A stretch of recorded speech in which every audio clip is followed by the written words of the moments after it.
meeting for May 17th, 2021. Clerk Nelson, could I get roll call, please? Mayor Karen, Councilmember Gates. Here. Councilmember Rennick. Here. Councilmember Schwartz. Here. Councilmember Traeger. Here. Councilmember Underhill. Here. And Councilmember Wolford. Here. We have four around. Have invitations tonight from Devin Shepherd of Woodland Church. Father, I want to thank you for everybody here in the room. Lord, you encourage us in your scriptures to first seek your kingdom. Lord, we first look to you for wisdom and discernment over all agenda items. Who is going to be covered tonight? Father, I pray that you would help us be slow to speak and quick to listen here tonight. Father, I pray for each council member here representing such an incredible city. Lord, I pray for wisdom and discernment to come upon them over the coming moments. Lord, I pray for their leadership, that they would serve from a servant heart. Lord, will you teach us what it's like to love the city the way you do, and we would help us to serve the city the way you would like it to be served. Lord, we thank you and we love you for everything presented tonight. And I thank you again for everybody represented in this room. In Jesus' name, amen.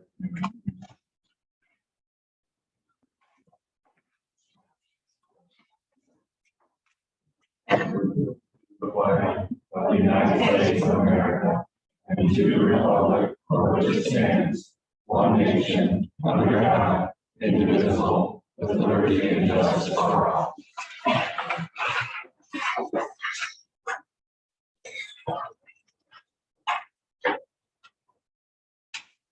All right, for our agenda tonight, we have the common agenda items and our consent agenda. We council minutes from our regular session of May 3rd and special session on May 10th. The bill regular purchases totaling $138,560.56. Purchases of $267,108.38. And then also $29,000, $29.51. And in addition, the MSCPA invoice totaling $716,331.65. A total of $1,151,030.10. And then I do not believe we have any presentation tonight. Item 10 is public hearing subsequent council action for our fiscal year 22 budget adoption. And 12A under reports and recommendations, air rights easement for Oak Lawn Hospital. 12B, Brooks Industrial Substation Engineering. 12C, Michigan South Central Power Agency City Foundation. And 13A under appointment selection, the CBA and LBFA recommendation for appointment like that. 14, the public comment on 19 non-agenda items, and then going into closed session for two closed sessions tonight. First one being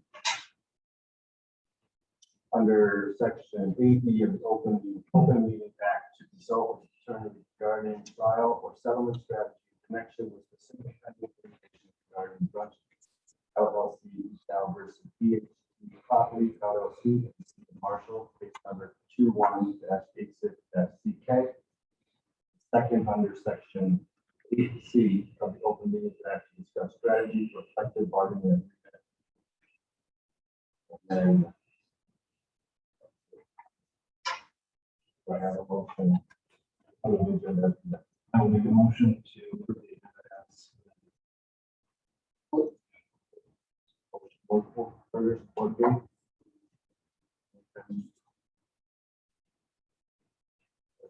the board's vote, all in favor?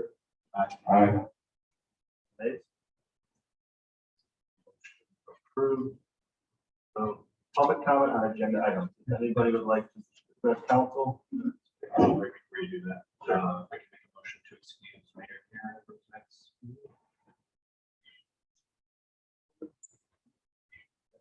favor? Aye. Anyone wishing to address council required to give their name and address for the record. You get a maximum of 5 minutes to speak. Off the podium. Regarding agenda items.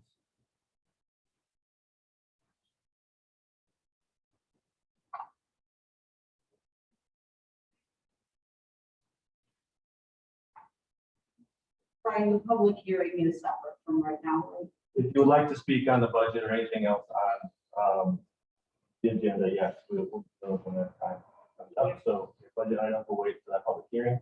Anything else on the agenda? Please speak now.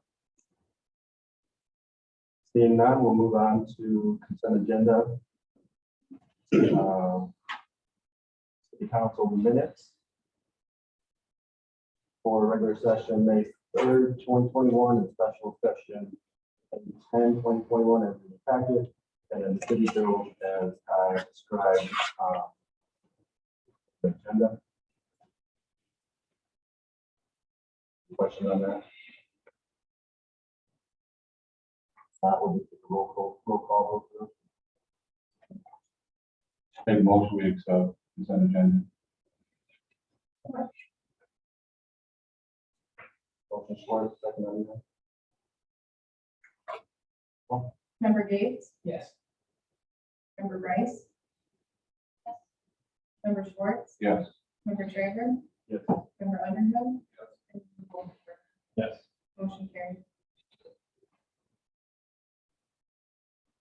That moves us down to 10A, public hearing for fiscal year 2022 budget adoption.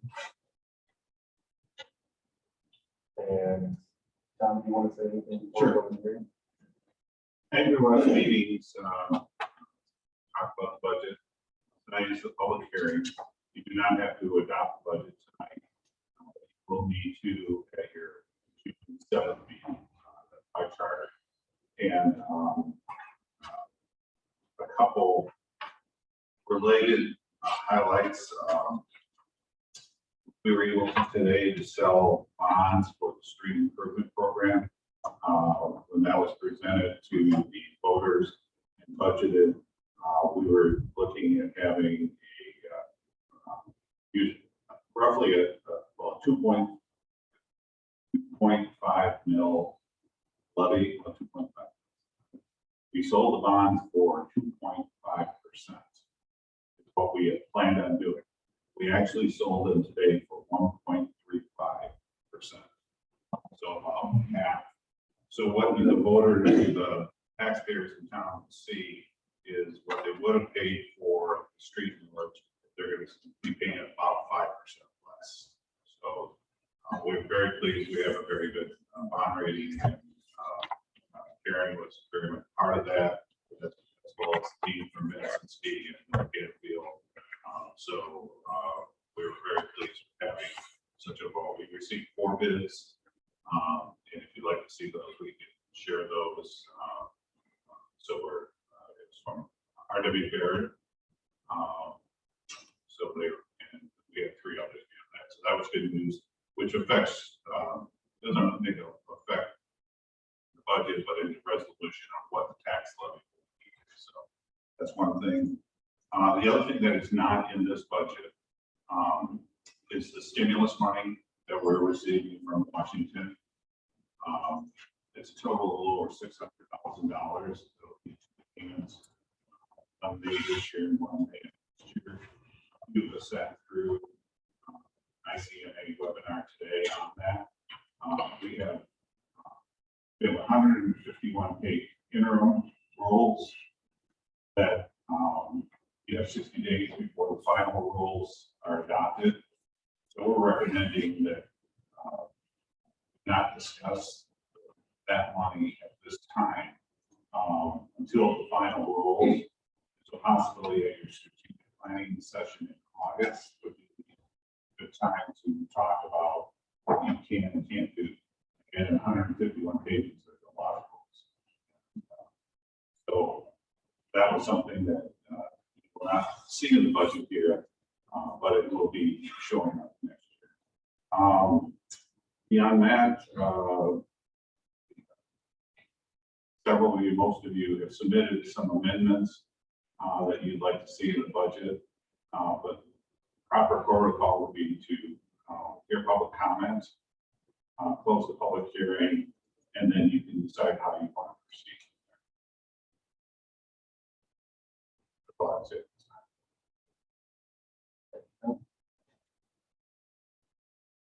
At this time, I'll open the public hearing for the 2022 budget adoption. Would like to speak, you have 5 minutes. So at the podium, you just,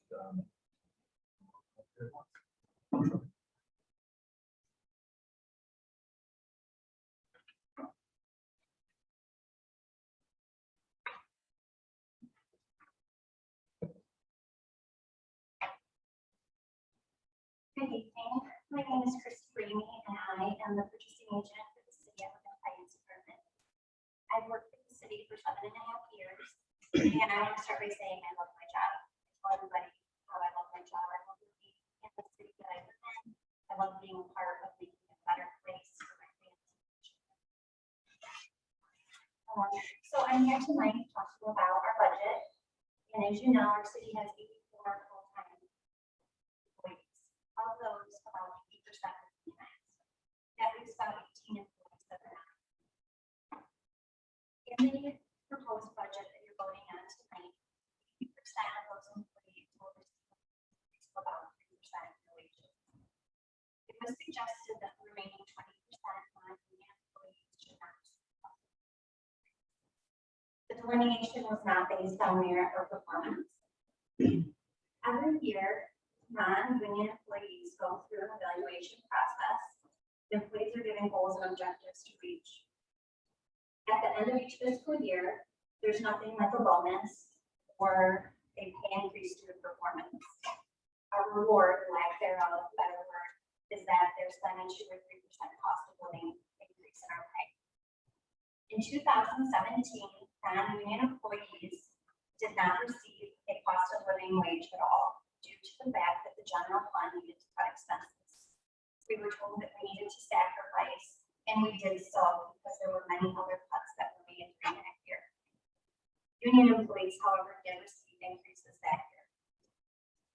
So I'd like to go into detail and tell you why the cost of living increase matters to me specifically.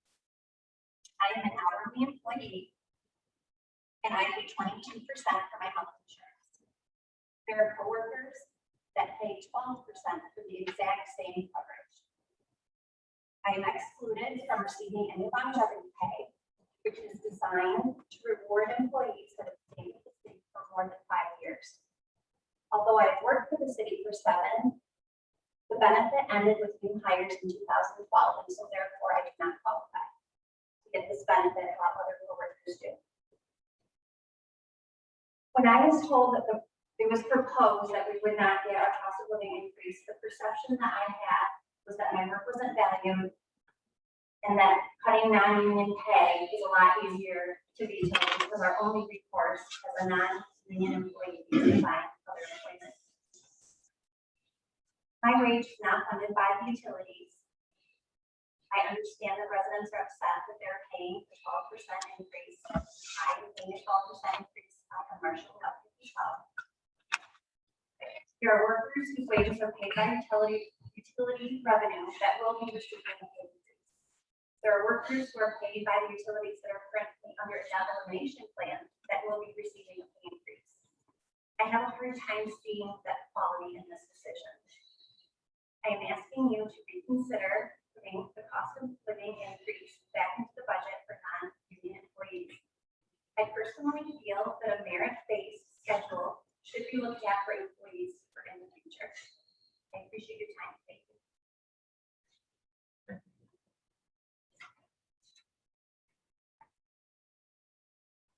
anybody else like to speak?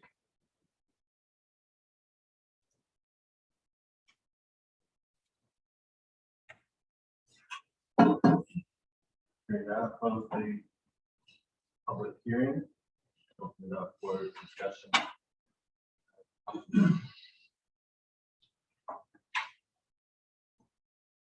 do we want to, are we discussing these all, or should we discuss them one at a time?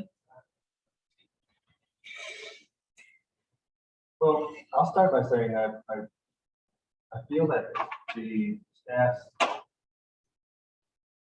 it's the duty of staff to present a balanced budget to us. So we were presented with a budget that's $450,000 over budget. And some of that's come down in the last week or two. So I feel like there are things that can still be done to make it be balanced or closer to balance.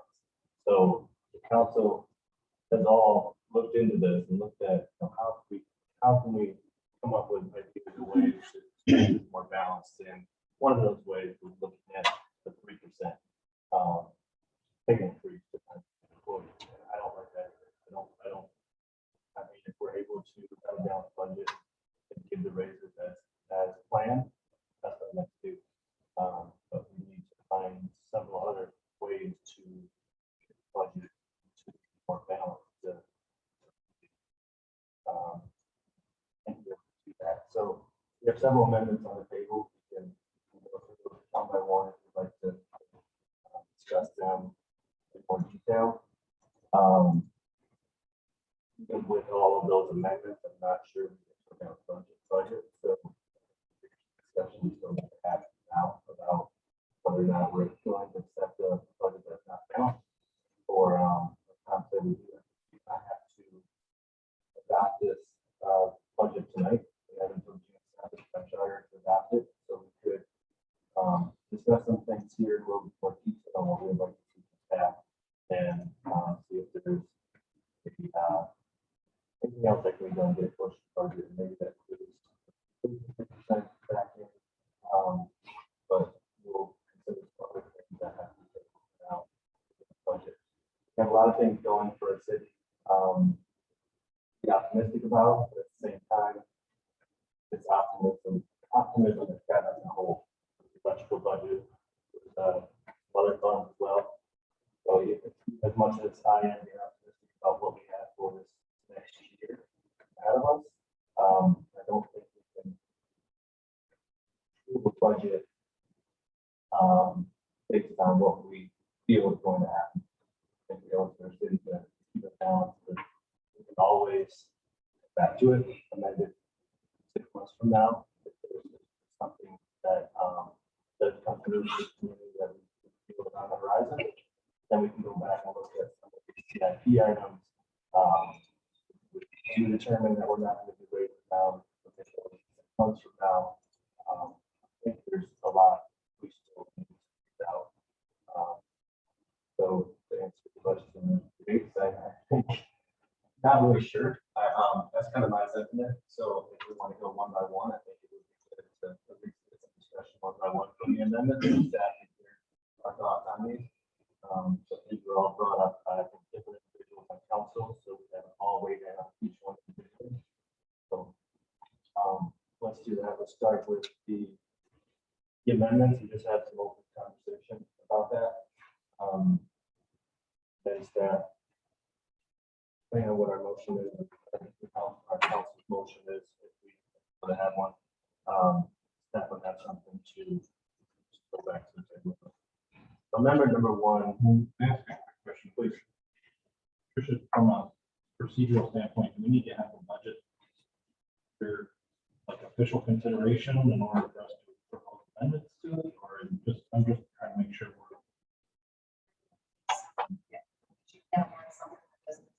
Right.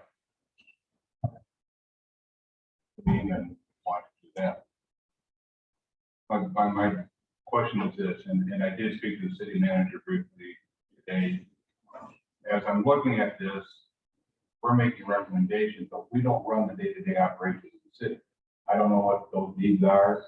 All I know is that we do the judiciary to come to a balanced budget.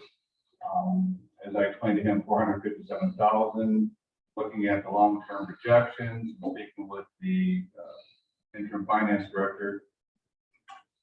We're going to be broken in 4 years. Probably we're in the red. We can't run at a deficit. what I would like for us as a council to maybe probably discuss is give them some parameters of what might be acceptable for us. It is a rainy day fund.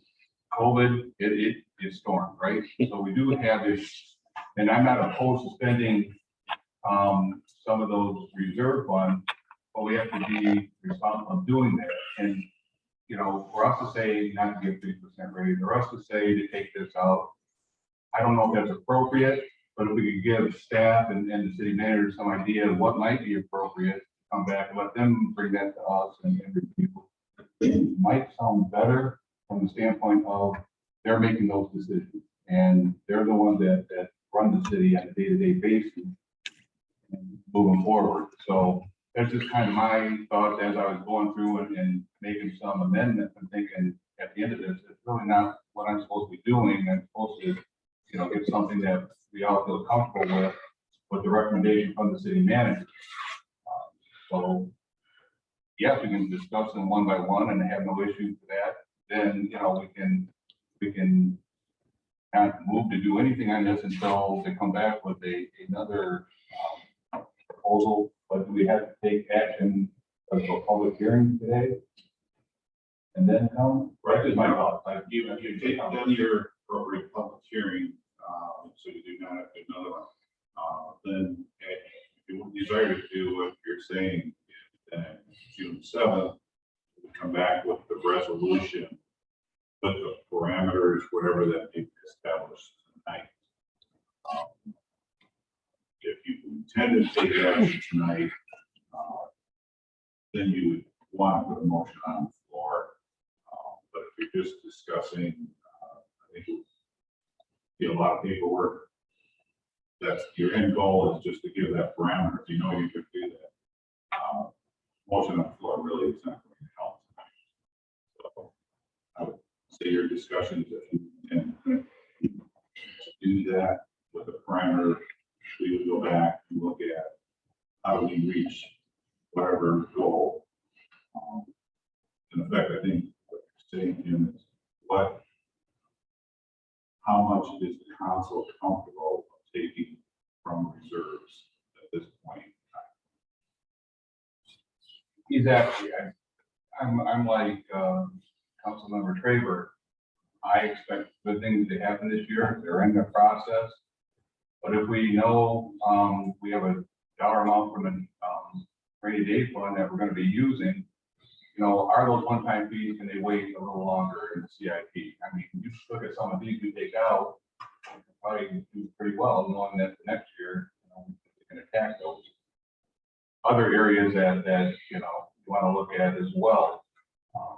But I, from my standpoint, is I'd like to get a comfortable number from the reserves that council feels comfortable with, and you do that every day. You have your director, you have your staff, and it's your decision what to bring to us. So that's kind of how I'm not speaking for the full council.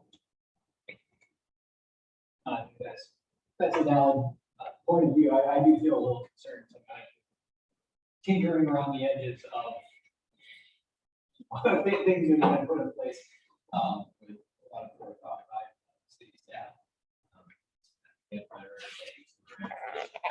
I do have one question. I recognize staff hasn't had a chance to digest the rules yet for the seems to me that we spent, and yes, maybe some structural things going forward, but I'm wondering what percentage of a chance do we think we have on that, those funds coming through? Oh, you got 100% chance of those funds coming through. They have to give it to us. The question is what your limitations are to use.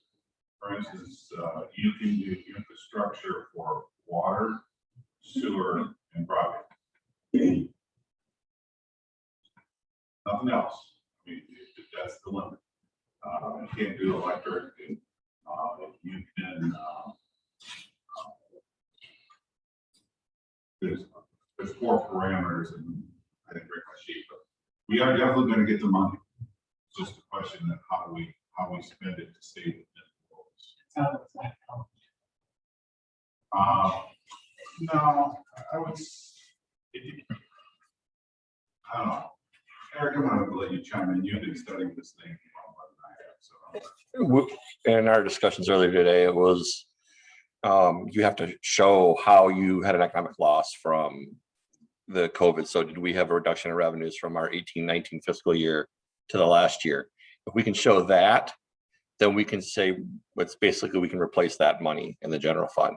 If we can't show that we had a loss, like if state share revenue wasn't lower, if taxes weren't lower, we can't just throw it in the general fund. There has to be, as Tom said, there are 4 parameters, and you can split them up however you so choose in there from what we know now.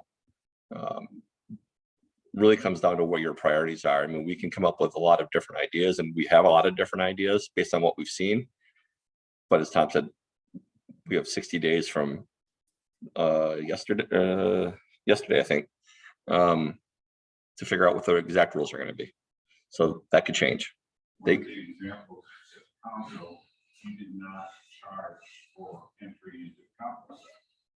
So we can look at what did we lose in revenue by allowing the capital center to be free. So, that may be 10 or 20,000. That's something plus of revenue. My example would be for my departments, we didn't have any usage fees in rec at all last year. We lost $200,000 in the usage fees. You could allocate to there if you so chose. So there are a lot of decisions to be made, and not enough information at this time to really have us recommend anything. Another one on infrastructure, for example, is you could use it on a water main project. It allows that infrastructure not loss of revenue. So you can't do loss of utility revenues because let's say industry not working or something like this. So very, very picky. I'm worried there's gonna be a lot of smaller villages and townships that are having difficulty meeting. That's their problem. It's coming. It's just, we're not sure exactly till 5. And at this point, we're not even sure the exact amount. We're supposed to find out this week. You've seen estimates, but they've said don't pay attention until you see that. So that basically, we're going into this budget, the money will show up this year's budget. Another half next budget. Just going to reserve right now until we can come back to the plan.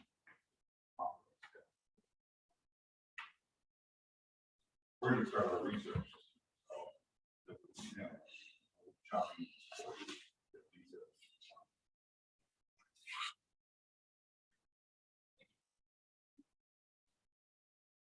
So I do think, that, this type of year is exactly what the cash reserve is there. But the problem is we're seeing the structural deficit in the budget, not just, a single year. I do think we need to, we're gonna have to make some hard decisions in the next 2 or 3 years, at the very least, to get these numbers. We don't have the cash reserves to continue this for long. So I do support addressing this, maybe doing down raise instead of the 3%, but at least using some cash reserve this year to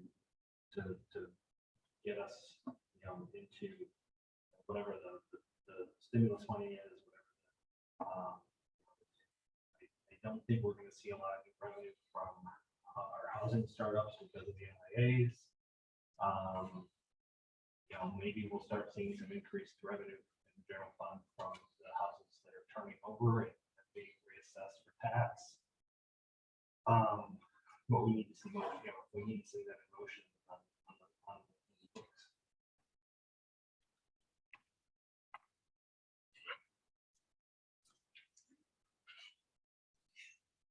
Yeah, I agree on that. Guys, I spoke to earlier about the raises. I think I would like to see something, whether it's full 3%, 1.5% or 2%. I'm not sure. We looked at, the other things that we could be delaying that aren't as critical, to see improved this year. Amendment number 1 is to remove the compensation study, increase fund budget by $30,000. That's one that this time we're just thinking for. For sure. Fairly certain.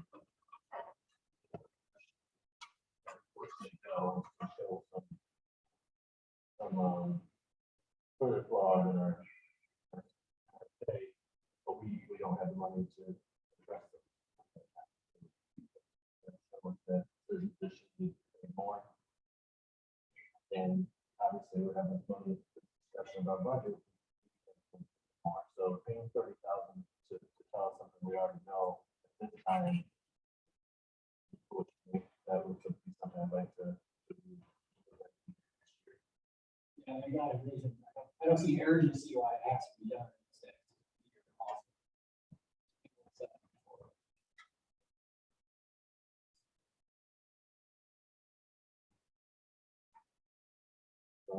Someone comments on that one, but the raises, that's the first one. So, Only give that parameter on what we're feel comfortable with in reserves, that would be something that their staff and. I agree. I don't want to not give a raise, but I also don't want to. Yeah, I feel like the idea of one class of workers, just based on their status, independent of their performance, independent of any other factors. Possibly increase less for non-union workers. And at the end of the day, something that I'm not sure to me that's to warrant. Especially in this current time when we have important roles to fill anyway, at a time when I don't think it's time to be out trying to hire people. People are kind of easy, there's a lot of help on the side. I feel concerned about it. I feel like I can.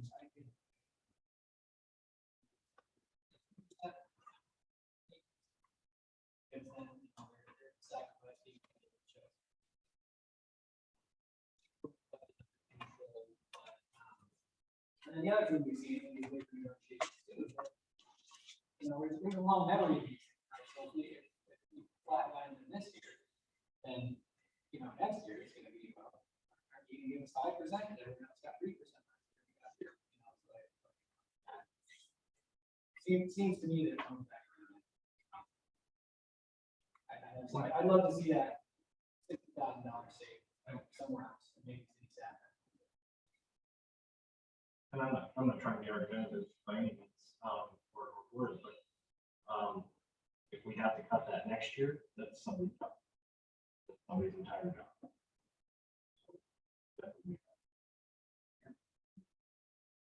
And I don't know if we want to set a number open when you're in negotiations with another union too.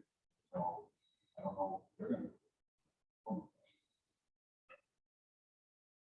I just think, again, if we give that reserve fund number that we feel comfortable with.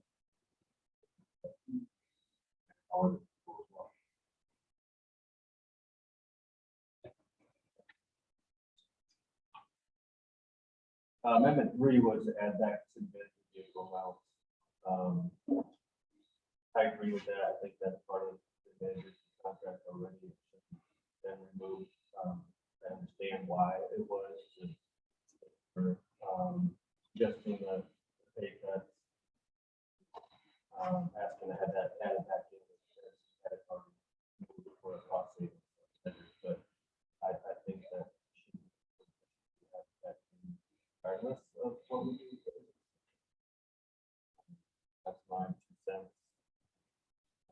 In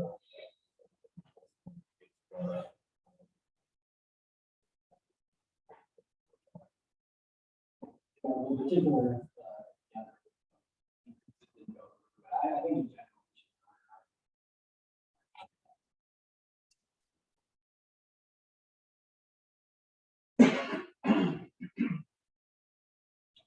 Amendment 4 was to consider removing the vacant police patrol detective from the general fund and the police department budget, which would be a cost savings of roughly $74,000.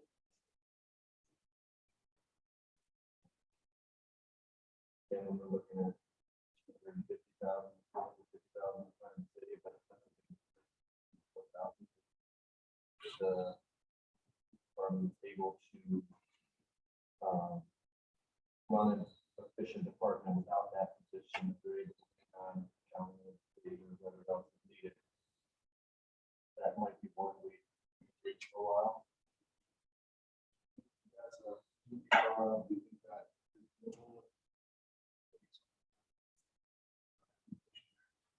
It is a needed position, but at what cost? So you're looking at, again, maybe as we see the year going on, mid-term, we can bring that up again with budget adjustment. If it's looking positive.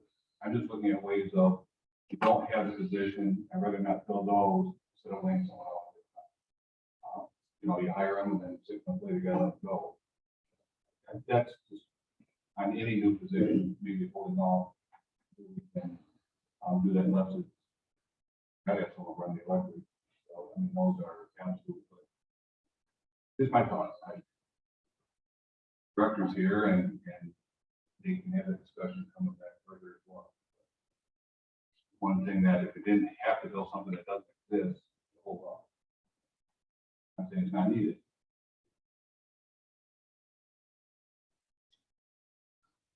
I think that. So I think appreciate coming from you, who have the experience, obviously. Appreciate some point of view on it as well. And I don't think it's something we should say, you want to do this, but does it have to be done this year? Is it possible to push it off even 6 months, I would say, or a year? I would say, rather than creating a position that we under. Kind of where it came from also on the admin position in the electric, you know, raise the rates 12%. They want to add a position, maybe we hold off on that. Divide it this long. See how all those ones come. We kind of did that first.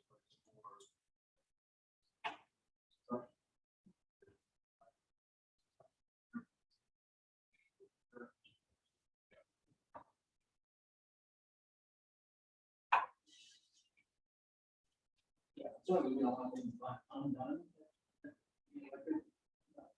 Or just like. Possible to do. But again, it is going to be that.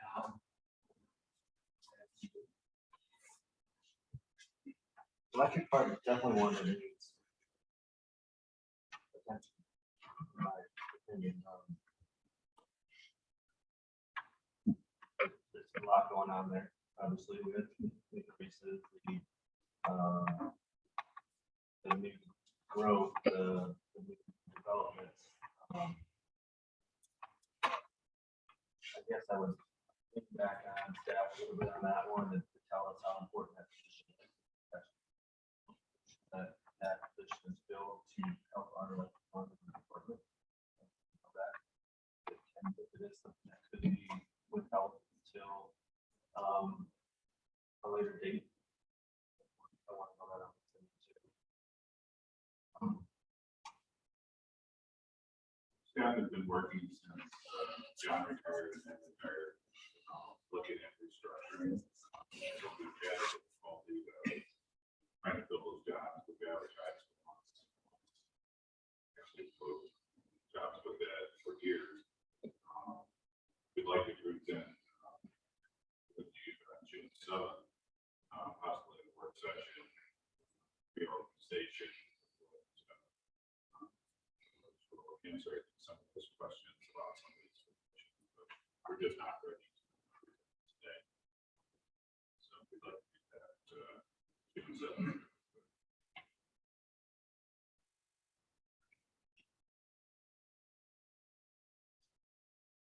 Any other comments on the additions?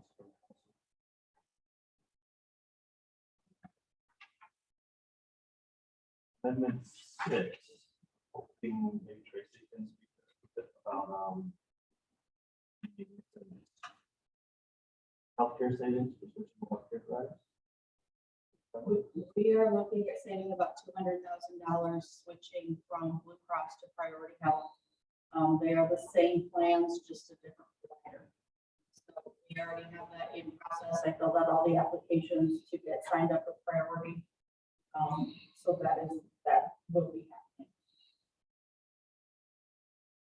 It is true though that some people have to change doctors, so.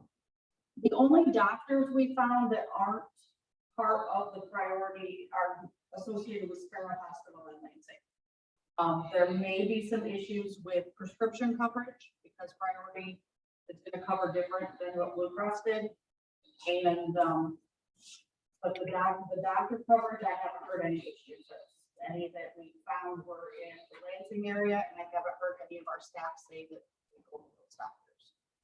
So I don't think it'll be too much of an issue. I mean, there will be some votes.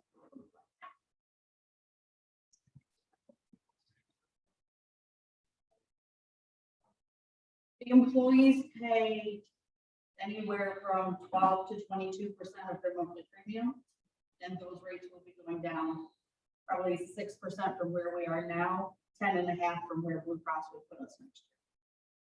So yes, there's a little bit of a savings to the employees on premiums. I like that. Thanks for doing it. That was something the council asked us last year. Through, Leslie Griffin, priority. It was a good proposal. No one likes change. I mean, I've had blues from day one. Well, I have had Blue Cross Blue Shield since day one. But I mean, we're used to that. But again, sometimes change is needed, especially at those kinds of savings. Yeah, doesn't sound like anything too dramatic.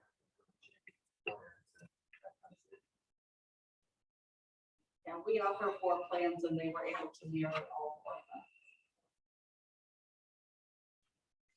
That's good.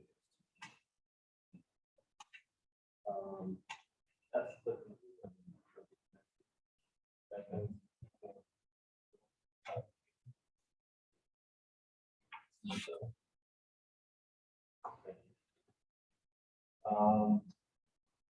Amendment to add the codification contract and use of the fund by $20,000.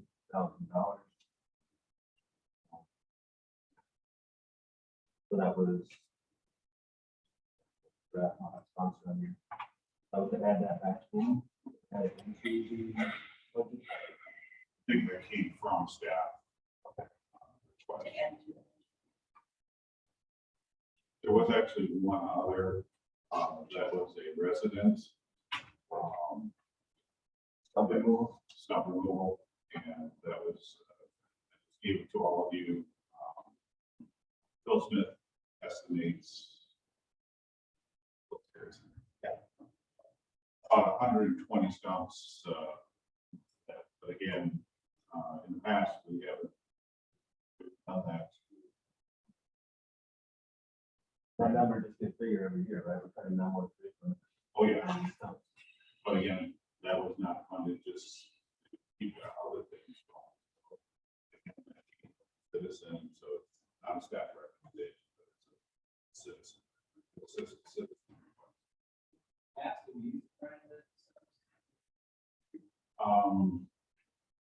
Anybody want to guess when the last time we did sales? It was probably like 2017.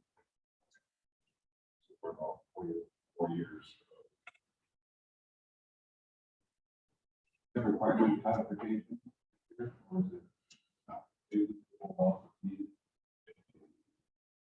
What was that? Get easier. As far as, ever seen our zoning ordinance online, there's hyperlinks. More user friendly. American legal. So we can codify and add everything to date. Force their requirements. This will just be updated to make it work. This is what Attorney Moore was talking about in our last special meeting. Correct. I think it's like using the internet versus using encyclopedia. Both. If you know what an encyclopedia is. Online application of ordinances. So, anybody that comes to get some of the cities that have those, I think that in our versus. More and more of our work is being done online. And it's being posted much faster. So probably. Or something we're going to scan and meet with all. And then. We like this, for sure.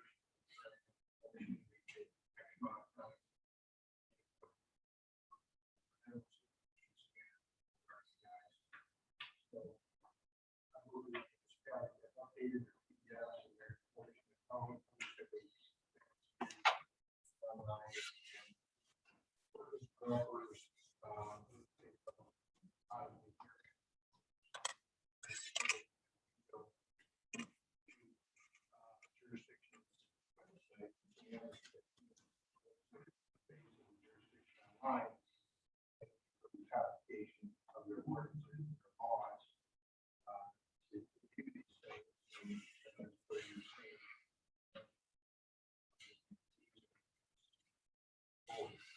So, you know, and some people just each year, always got all of these years. Kind of make it break the next. So let's replace the city of Marshall website. No, it won't replace their ordinances, the link that say. They're publishing to. Unicode actually does websites also tied together. Again, that's what our website looks like right there now.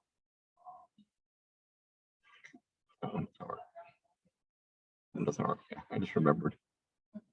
So this discussion's been a lot about how do we save money, but this is one of the ones that I feel like there's benefits on the other side of it. We want more growth in our community, we want people to consider Marshall for their businesses and industrial park and whatnot. If they're doing any of this type of research, or they choose to talk to Marshall, or they decide to come to Marshall. That's that. So, they can then talk to the next. So. That's what we're currently using. Oops, sorry. That is not true. Dave, what's your example?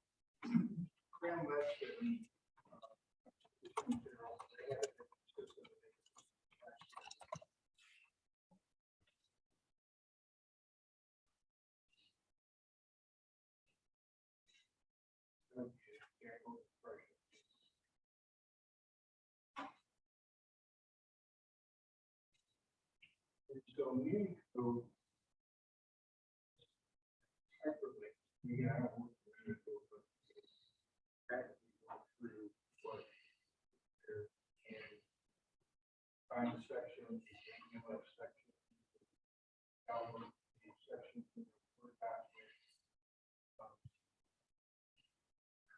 Just more plain language. I would work in your time I find it that we are website.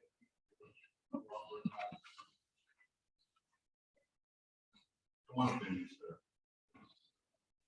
Councilmember Fairweather mentioned, I sat through at electric conferences, economic development, and one of the first things somebody's looking at your community to your website. If they can't get to where they want to be within 3 steps. Competition. If we lost the project here, because Michigan's not electric car friendly. Just a large project for here because of that reason. We don't have control. of the state of Michigan.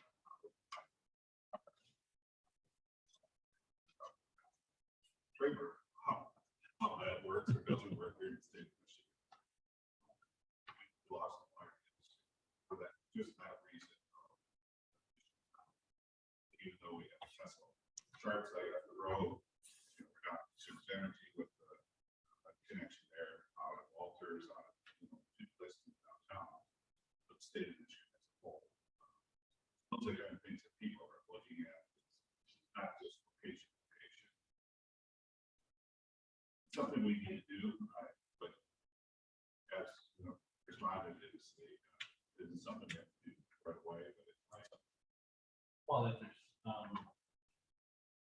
if you or staff think there's any chance this could be something we can use dollars for, by 60 or 90 days, see if those funds could be put towards that. Maybe a good option for that. I don't know. What happens during this next 60 days, everybody who doesn't like the rule gets to put input in. I mean, so that's, tens of thousands of people. Just one person said, well, it doesn't deal with city-owned nursing facility. So they're going to go and want to put something in there that stimulus money to be used for. It was a nursing facility or care facility of some sort. But so that's what goes on these next 60 days, all the things that everybody wanted that wasn't in there. Now the federal government's going to. So that's why we just want to wait. Because we know.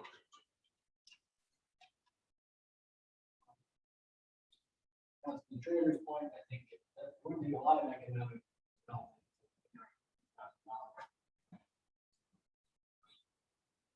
I think it's a good point, it doesn't necessarily have to be budgeted. Seems like it has an upside. The feeling that we won't get to balanced budget. The question of how much are we going to put into the fund? Back to staff, so they can attempt to amend it to a point that closer to where it wants to be. Healthcare savings for general fund is what? Yeah. Down to 3.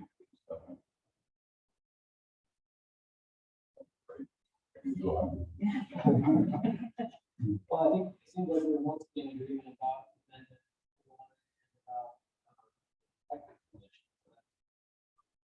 correct.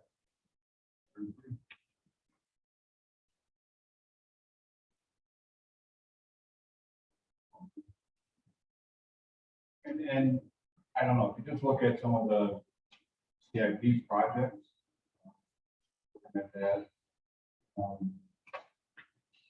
Carpeting was one, right? yeah, it just, but I don't want to get into specifics. I mean, 80,000 for holding, I don't know, if they're replacing. But it is a life safety issue, so you don't want to mess with life safety. So you do have to look at that.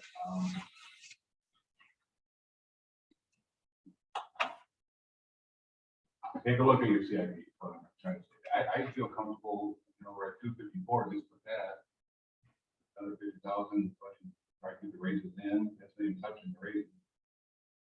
If they decide to do that. I'm not as concerned about the one-time things as I am about the structural, that continues to grow. Year 3 and year 4, that's, one-time things are stimulus effect, and that's great, especially right now. Yeah, I just can't, I look at the $600,000, 1.1, And I think what they presented was very conservative, looking at those. If we're reducing half a year, then that goes up another way. Yeah. I agree with you, that they have to have sustainability. And what does others coming in provide for us to get a better idea? So,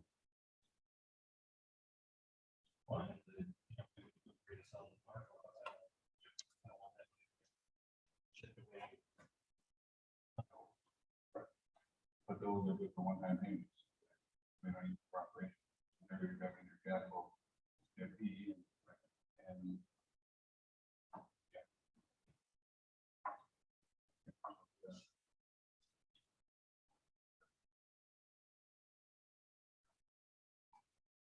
Regarding the stumps, so I said that was going to the stump. Taking us in the wrong direction. However, at the same time, people will pay around when you taxes on their property. We took a tree out.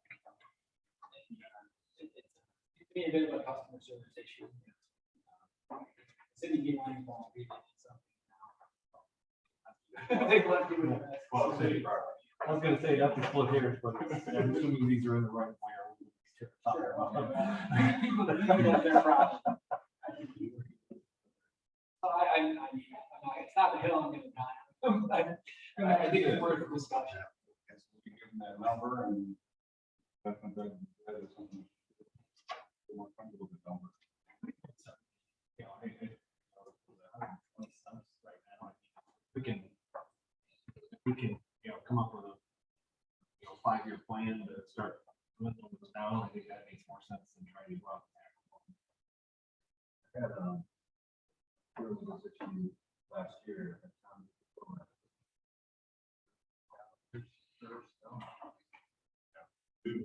That one wasn't too big, if I remember right, but we have some monstrous ones out there because they put that was one of the small ones, that's why you saw the whole right. But this was, I think it went to Christie. That's the price that we were.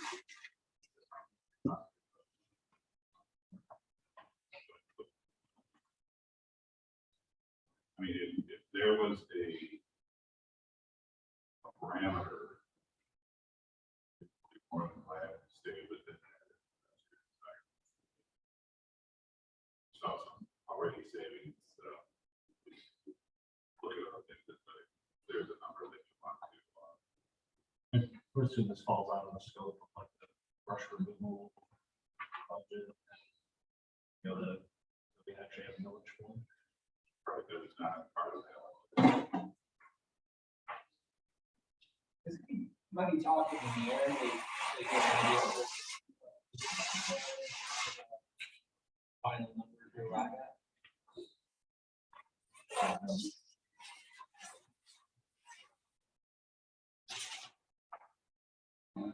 Seems like not somewhere between 150 and 200. It's doable. Most just downtown. Going around. Feel like there's trouble or something.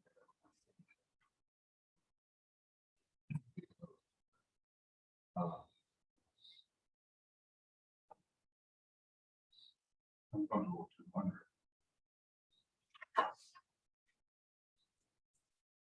I would say so. Year into that COVID year, you know. Yeah. We need to take a look when you're presenting that budget, sustainability, how you're gonna address that.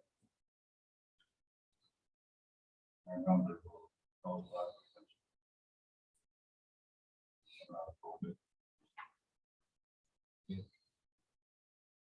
Well, I know we've done a lot of, you know, a lot of activity in housing and so on. I don't know if we have an idea on what that's our tax rolls. You know, we'll have that idea like maybe by the end of summer. Summer taxes. I think we have mentioned, two of the developments we're going to be going in are in the MIA. I know there's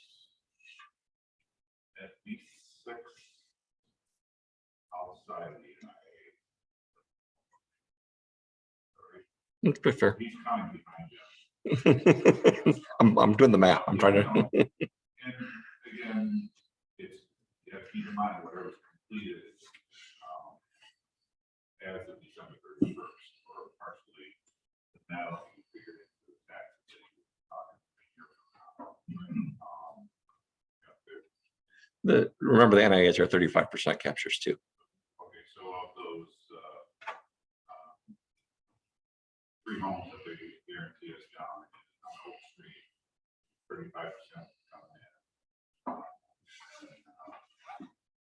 I don't think this calendar year will see development on Northeast NIH. At the end of 22, there'll be a lot of activity. And you won't see that for another year. I know there's a lot of talk about building a multifamily apartments. A lot of people are talking, they're just gotta find the right site. Because all of our industry is looking for, they're looking for workers, but they're looking. They think people aren't taking jobs, that they don't know where to live. So a lot of discussion on apartment complexes. Again, like we said, our optimisticness, my optimistic, got us to where we were late.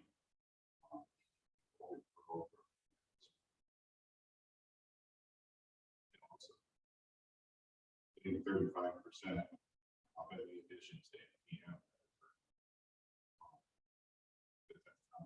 100%. That way, you're talking. Can I say anything else? As long as it's not about us. Okay. There's additional, building plan in the industrial park, so that the dinner is some dollars, so. And I got myself in trouble there. We'll leave it. But again, you don't know until. It happens. Aaron, I do have one other question on transfers from other funds. We go from 1.4 down to 718 in year 5. Why is that? So we are, And revenues? yeah, so we are anticipating that when we do a new cost allocation study for how much all the enterprise funds and special revenue funds will go to the general fund for admin overhead, that will see that number increase. So we actually are recouping more money in the general fund right now than we have in admin costs in total. So, you have to be really careful with your rate-based funds to make sure that you are demonstrating a fair proportionate cost. Because remember, for water, sewer, electric, you are increasing those rates based on the fees that they owe to the general fund, and if what they're paying to the general fund has no basis, then that's a problem. But if they're growing and expected to grow, why would the number come down? Because it's going to be more overhead, more. Overstated right now. I know, but what I'm saying though, if you're saying we're 100% over basically, because we're going to go from 1.4 down to 7. I'm saying I am very concerned. It's the one thing that keeps me up at night. Okay. But as these others grow, for me, you take more oversight and everything else, so you're just being conservative. Doesn't really mean it's gonna go down 100%. Because of. Yes, you're absolutely right. It could be by year 4, we right-sized it and it doesn't need to go down the rest of the way, because in the meantime, we've got this converging, right? So you're saying costs are going up, we should see more. That's absolutely right. We don't know. We don't know. It could be somewhat less than cutting it in half over 5 years. Yep. So, but having a plan in place that tells us what that number is, will be able to give us a much better projection. And I think you'll be able to be comfortable with that. Yes, I know.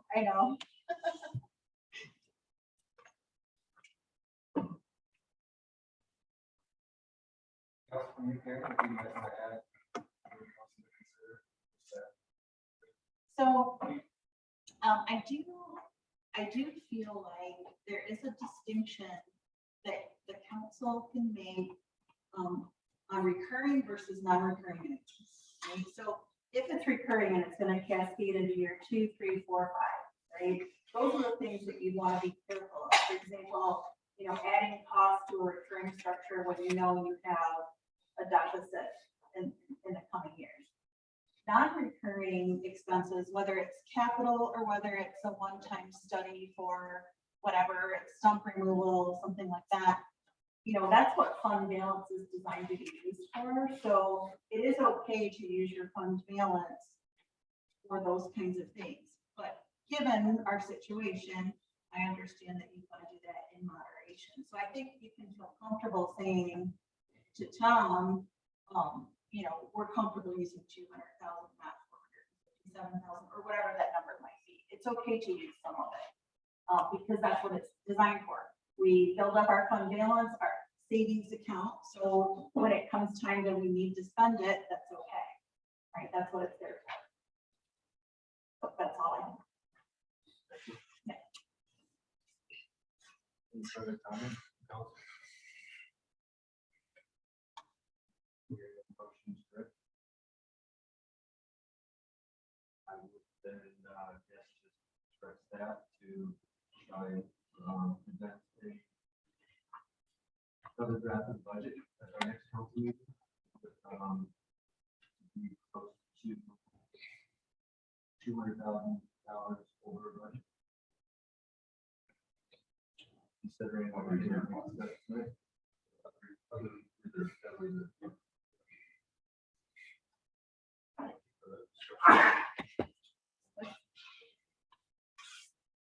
Okay, no old business. 12 reports and recommendations, air rights easement for Oakland Hospital. Tricia? At our April planning commission meeting, Oakland Hospital presented a site plan. They proposed a small building addition on the emergency room entrance, just 796 square feet, and a code required drop off. The canopy itself, the footers meet setback requirements. However, the overhang into the air space, we would like to have easement for that. Attorney Reward drafted the easement that's attached in your packet. However, tell me what's going to change. Oakland has not finished the design of this. They wanted to make sure that it was something that was followed. Actually, the state health department's requirement that emergency drop off is covered. One of their concerns is in Exhibit A, it had a very finite footprint and a height or the actual structural depth of steel gives it 3 feet. So it's not finished design. Oakland has asked is if we can accept the Exhibit A in substantial form, knowing that the actual legal description may have to be tweaked a little bit. Their engineer made it very, very tight for them. It was a little flexibility. So we want to do this. Knowing we may have to do a little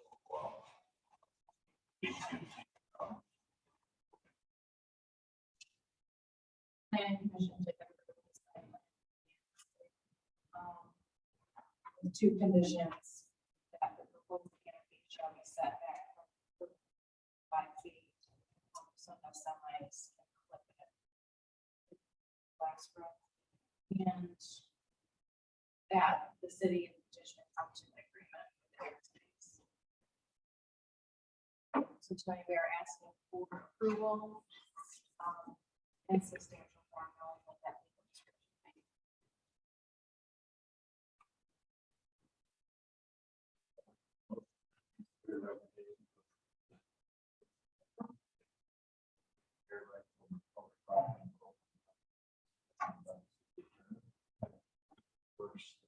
Attorney Revore, I know we're essentially developing for the airspace, is that correct? A license, A license. so a license. Reserved for a smaller project with a temporary duration. License agreement calls for a minimum. If the utility wants to know in its tenant. So after you send the plan and have discussion with Markowitz about that, we should. And, temporary addition.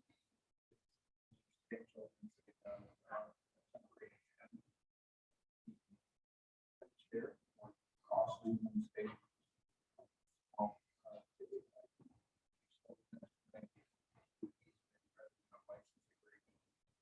So oftentimes the license agreement will run for say 5 years because, and then something like that. It's much more substantial. The duration of the clause in there.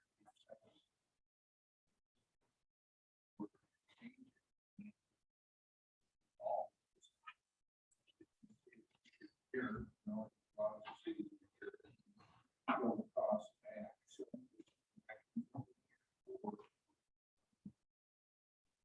property in good shape. Anticipate. I can get a piece of property that's made by having, you'll need to care and maintenance. Council, want a time frame on it, and always change. Like the license agreement. But a license agreement, if you can agreement, most licenses are revoked if you hire the property. If you put in form of agreement, it's a contract. Say that you property with, will run to future owners. This one does say that. But as we develop and look at it, stuff I need. Appropriate. I think my primary concern is if they ever change, because it's 20 years from now, if they change what they're doing in that space, they would have to visit. They could just, extend the building to that airspace, without coming back.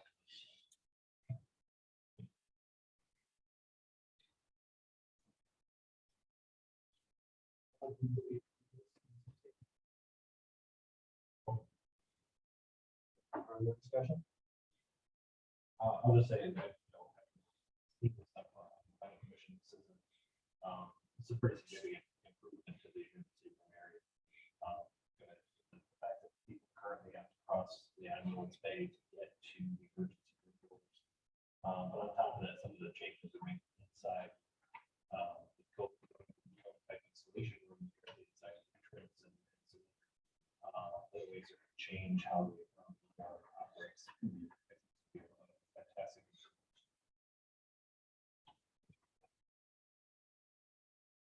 All in favor, say aye. Aye.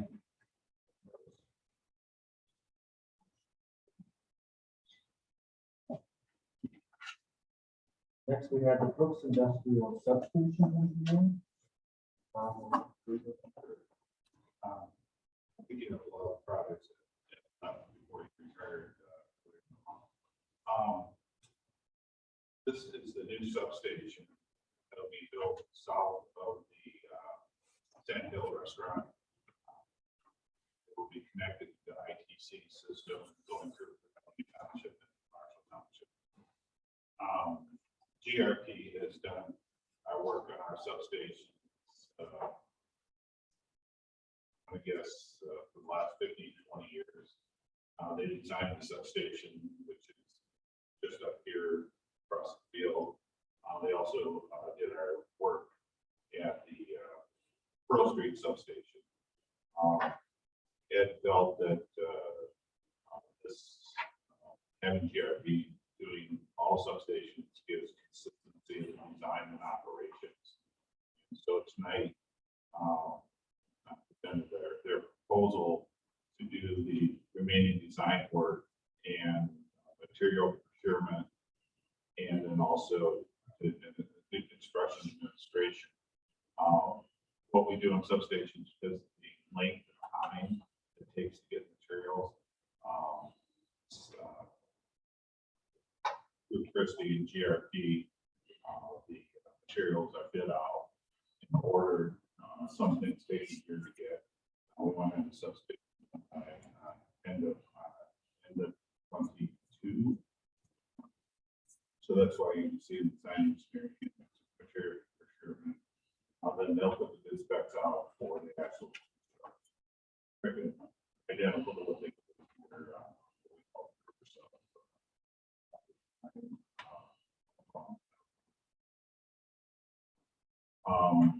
Because I know the question was asked once, we did not go out with proposals. Had felt that this was keep it consistent. There are other firms in the state that could do this design. They have been working already on the project. I know it's not your answer, but I do have just, electricity in this industry seems to have, very international standards. And basically, if there's variation in how firms would approach a substation. I cannot answer. I didn't figure. Put it out there.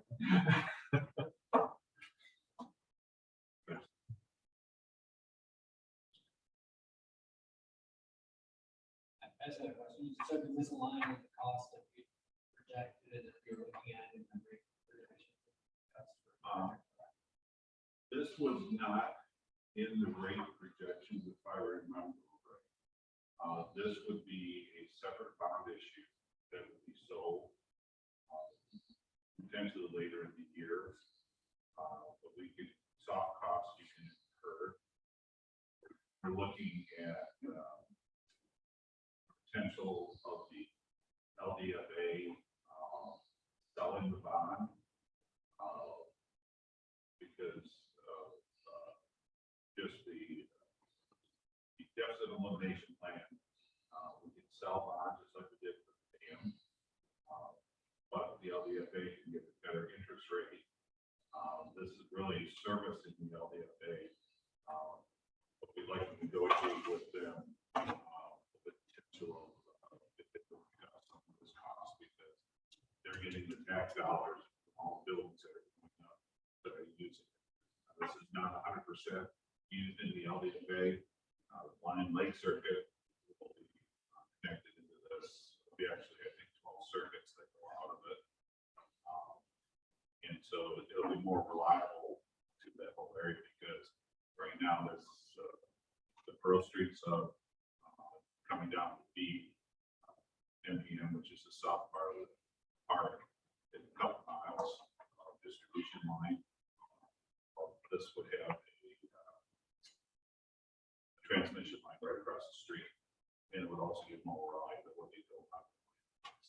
That's what I like.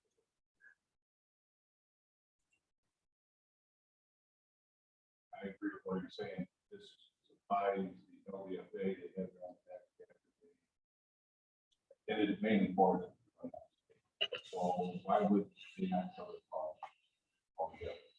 That's what my job is, to go to them and the council aid. And potentially, if you appoint back to the board, this will be the discussion we need to have with the LDFA. You are absolutely, the LDFA can develop for the purpose of development and for construction costs. And actually in their 1970s plan or 80s, whatever that plan is, it's typically cost of paying for water, road, and electrical. So they're not violating their. It's something that we, or we know how it's going. We need to be moving forward with the project.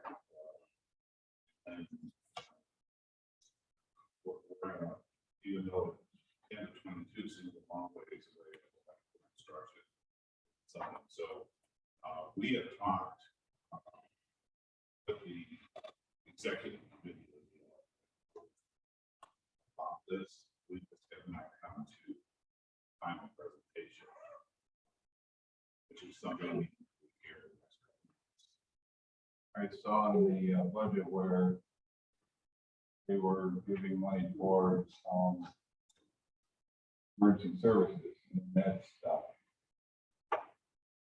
Well, it, Well, let me okay, So my point is that money plus development, from a standpoint of the Detector, we have reliable lines going out to Lion Lake. So there's really not a need to do, the real need is strictly for LDA to meet their needs. So I would really feel comfortable having this, put it there for it and come back to us and say yay or nay. Before we say okay, and then maybe you stuck with this if they don't agree to do it, because if we're gonna agree to do this before they do, they say, well, no, I don't know how to negotiate it, we're gonna do it anyway. And I just feel more comfortable putting this in the pay to see what they want to do first. I'm okay with that too. I was just trying to, And it could be by the next meeting, you know? LDFA meets next Thursday. Agenda will be going out this Thursday or Friday. And this can absolutely be on there, you know, coming from council also. So I would have no trouble with that at all. It was just one of those things that pick up pieces. One other thing, just Councilmember Schwartz and I spent a lot of time negotiating with the LDFA to pay for public safety for 4 years. They never paid for it. So we negotiated that. But again, it was a year-to-year thing, so that's why we look in future budgets. We don't see that 100,000. Actually, that 100,000 should be more because if John Bartlett designed looking at what the value of the LDFA versus the SCV of the city, and then looked at the cost of public safety, fire, dispatch, and that was prior to the growth that you now have seen down to the LDFA. That number needs to grow. And again, here's concern future. That's something else. Yeah. There's no question they should be paid.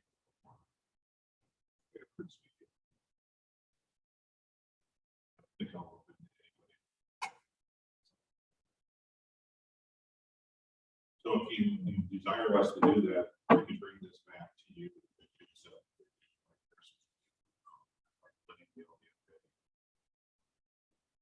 Give the initial LDFA will, am I correct, the LDFA will be able to get better on rating.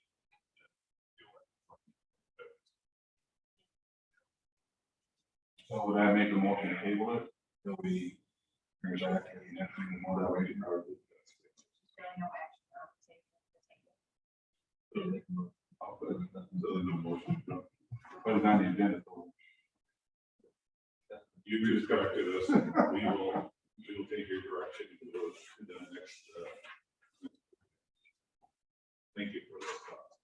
Any further comments on that, from council? That moves us into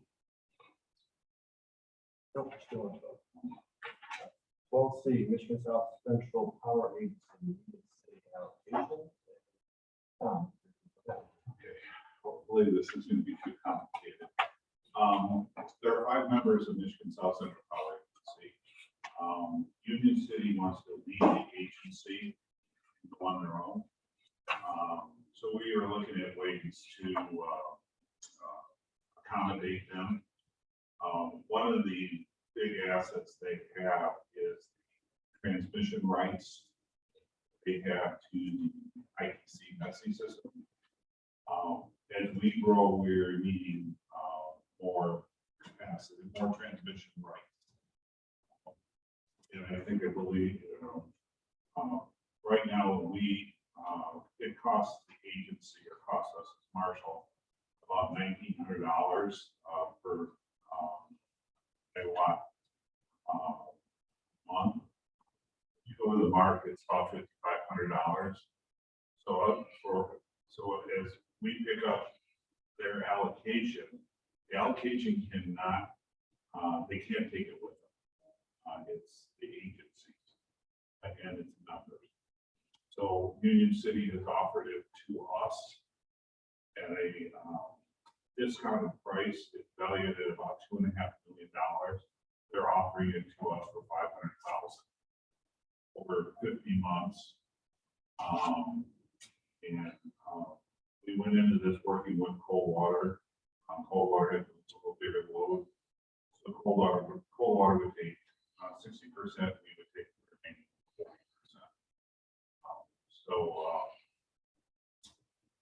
So what we have here is, that's the beginning of the story. Then what you're asking, that resolution will be coming to you probably at your next meeting. But one of the things with them leaving, they have their participants in 2 AMP projects. One's a gas-fired plant, Fremont, Ohio, and the other is an old coal plant that was never built. As part of the whole deal, we would be taking responsibility for the gas plant that's in market. It's sold into PJM or in MISO. I don't know exactly. But it's all part of the big deal of assets and liabilities. So tonight, you have the resolution here together by hand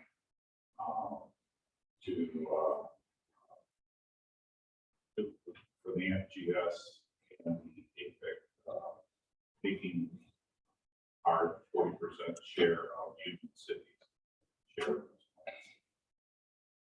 I'm not sure if I could- Well, you, and I, yeah, I have some questions on this before, but, we saw as Karen, I'm not remembering the exact numbers in our deficit elimination plan. Do you see this $120,000 a year making a substantial impact? Negative or probably not positive?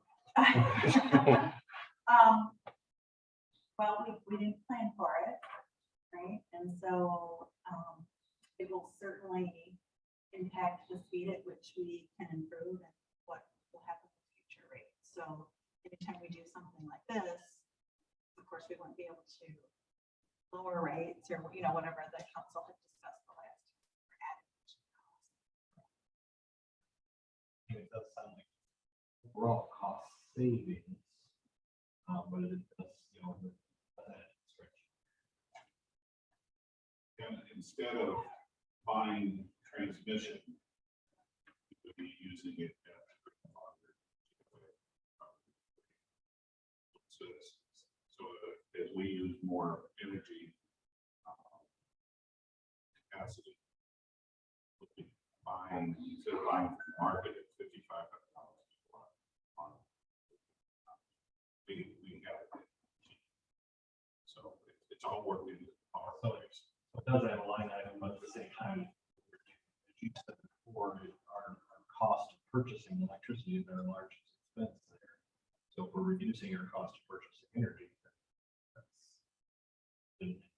What happens, like I said, is gas plant in Fremont, Ohio, they're putting it into the PJM system. And majority of the time, we're actually selling it in PJM for more and buying it in MISO for less. So it's just rather than we would be buying just in MISO. It's a little bit. So when you put all the liability, there's liability, transmission, Fremont rights. Coldwater will take it all the. David and I, years ago, started brokering this deal.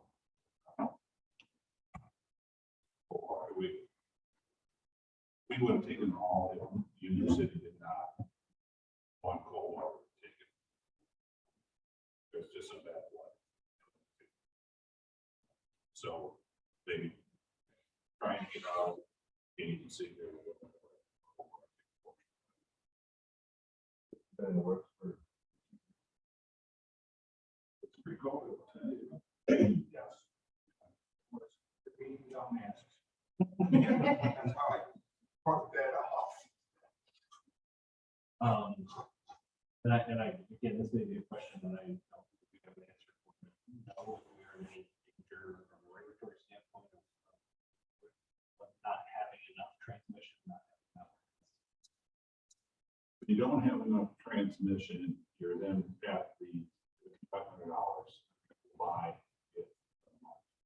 So if we can run our engines here at the cheaper what the transmission market is. Better. So we're not in violation there. We have to show to the Michigan Public Service Commission that we have ample capacity for our highest peak.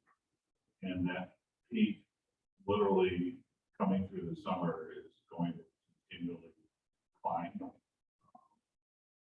We're at about 24, 25 megawatts. With at least 2 growers in more full production in summer, may hit 30. So the Public Service Commission is asking, where are we going to get that remaining capacity? Originally had it all in Marshall Energy Center, but there's been no movement there. So we are having to look at other places. This is a little bit of it, and the main how to go to the market for until we can find the best decision. There is a small peaker unit being looked at in Coldwater that we could buy capacity on. John Court is looking at right now. See, that would be our best bet. Take a little bit, but little pieces all around rather than putting all. So you're going to probably see over your next several agendas a lot of things related to Union City and the agency, and city and the agency with capacity. So there's quite a bit of activity.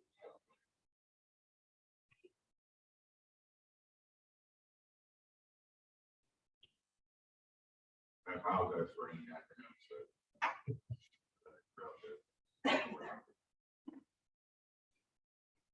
much as I don't want to spend more money, I feel like that's.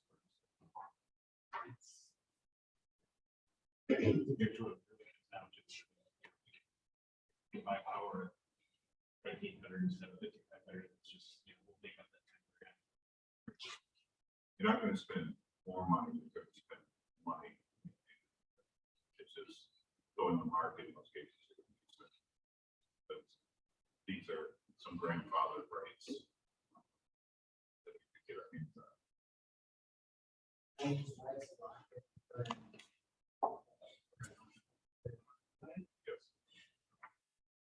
Since the agency was founded in the late 70s, Union City just decided they wanted to go on their own.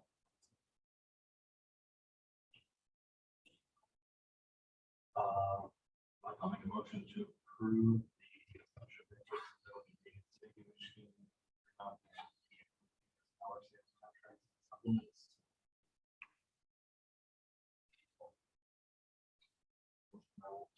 One by 100, other comments? Discussion? Check the roll call, please. Member Rice? Yes. Schwartz? Yes. Member Traeger? Yes. Member Underhill? Member Wolfenberger? Yes. Member Gates? We'll move into 13 appointments and elections, downtown development authority and local development finance authority. Yes, Jim Pardo has moved out of the community, and Jim was, I believe, one of the founding fathers of the LDFA. So his position is opened up. And I'm recommending for the appointment of Mike Beck. It's a short term until September 15th, but that's when the term's up and then. we'll get an appointment for that. So back to the audience, you have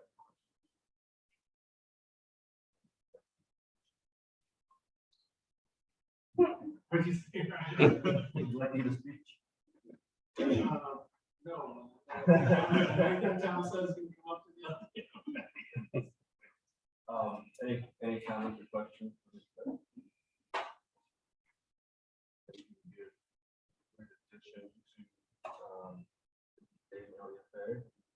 Background.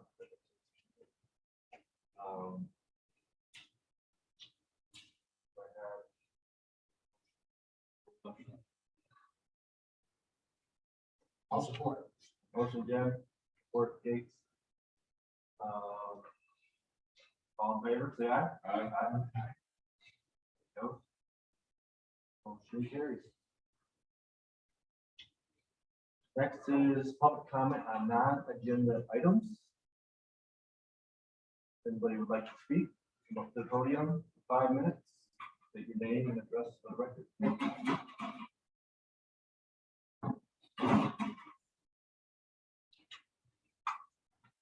Seeing none,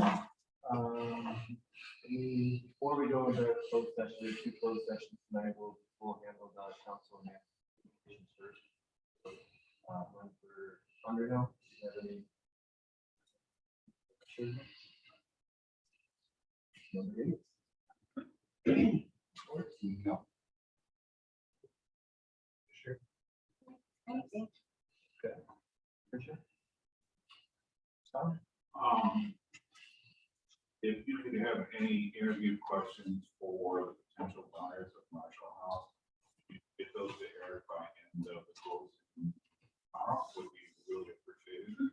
And a reminder, we'll be back here in this room, 6 o'clock Thursday, for the 3 interviews. And I would just like to ask, does this work for you tonight, this venue with sound and everything? Do you want to stay here for a while? Or, I mean, I don't know exactly what the rules dictate, but I mean, we can spread out a little more. Again, it's okay. I like it. Yes. The only comment I have is we may need you guys to project a little more. We have 1 microphone. And I know like in the last video, it's tough to pick up some sound at times. So we may just need you to speak a little louder. We'll look into it. But if not, All right, I don't have anything further, so this time we'll move into closed session. AD of the Open Meeting Act, consult with